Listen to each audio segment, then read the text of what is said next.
Hi friends, இன்றைக்கி நம்ம என்ன செய்ய போகிறோம்னா பனியுன்னு சொல்லுவாங்க. பனியும் செய்ய போகிறேங்க.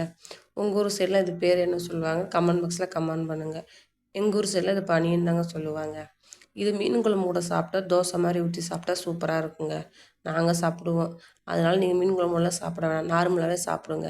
என்ற புதுசாக சாப்பிட்றவங்களுக்கு இது அவங்களுக்கு பிடிக்குமோ பிடிக்காதோ, நார்மலாக சாப்பிடவே சூப்பராக இருக்கும் இதுங்க. சரிங்க, இப்படி செய்யலாம் பார்க்கலாமா? 2 செவ்வாழை எடுத்துக்கோங்க. என்கிட்ட செவ்வாழை இருக்குது, செவ்வாழை எடுத்துக்கிறேன். உங்கள்கிட்ட நார்மலாக எந்த பழம் இருக்கோ அந்த பழம் எடுத்துக்கோங்க. 2 வாழைப்பழம் எடுத்துகிட்டு அது கூட ஒரு முட்டையை உடச்சி ஊற்றிக்குங்க.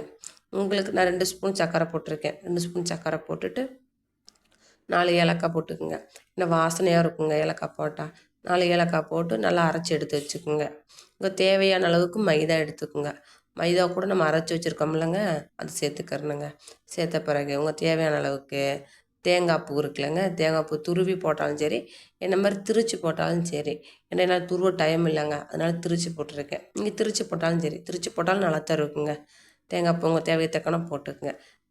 தேங்காய் பூ போட்ட பிறகு உங்கள் தேவையை தக்கன உப்பு சேர்த்துக்குங்க. உப்பு சேர்த்த பிறகு கொஞ்சம் சோடா உப்பு, பேக்கிங் சோடா இருக்குல்லங்க, பேக்கிங் சோடா கொஞ்சம் சேர்த்துக்குங்க. பேக்கிங் சோடா சேர்த்த பிறகு நல்லா கிண்டிக்குங்க. நல்லா விஸ்க் வச்சு நல்லா கிண்டிக்குங்க. ஏன்னா இந்த மைதா மாவுனால் கொஞ்சம் கிளறதுக்கு கொஞ்சம் கஷ்டமாக இருக்கும். அதனால் நல்லா கிளறிக்கிங்க. கிளறி எடுத்து ஒரு 1/2 மணி நேரம் நல்லா ஊற வச்சுருங்க.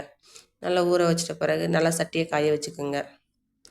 சட்டியை காய வச்ச பிறகு அந்த இதை எடுத்து அப்படி குழியாக அப்படி நல்லா ஊற்றுனீங்கன்னு எண்ணெயை ஊற்றிட்டு நல்லா புசு புசுண்டு நல்லா பந்து மாதிரி வந்துடுங்க. எடுத்து பார்த்தீங்கன்னு வச்சுக்கலாம், அவ்வளோ சூப்பராக இருக்கும். பாருங்கள், பார்க்கும்போது எவ்வளோ சூப்பராக இருக்குன்னு சொல்லிட்டு செஞ்சு பாருங்கள், செஞ்சு சாப்பிட்டு பாருங்கள், அவ்வளோ சூப்பராக இருக்கும். நீங்கள் செஞ்சு பார்த்துட்டு அதுக்கப்புறம் சொல்லுவீங்க. நம்ம தோசை மாதிரி கூட சாப்பிட்லாங்க. நான் சொன்னலைங்க, நாங்கள் மீன் குழம்பு ஊற்றி சாப்பிடுவோங்க. இது மாதிரி தோசை மாதிரி கூட ஊற்றி சாப்பிட்லாம். ஏன்னா உங்களுக்கு 2மே நான் போட்டு காமிக்கிறேன் பாருங்கள். இதுவும் நல்லாயிருக்கும், இதுவும் நல்லாயிருக்கும். உங்களுக்கு எந்த மாதிரி பிடிக்குதோ அந்த மாதிரி சாப்பிட்டுக்குங்க. ரெடி ஆயிடுச்சுங்க. பிடிச்சா ஷேர் பண்ணிக்கோங்க, சப்ஸ்கிரைப் பண்ணுங்கள். பாய்.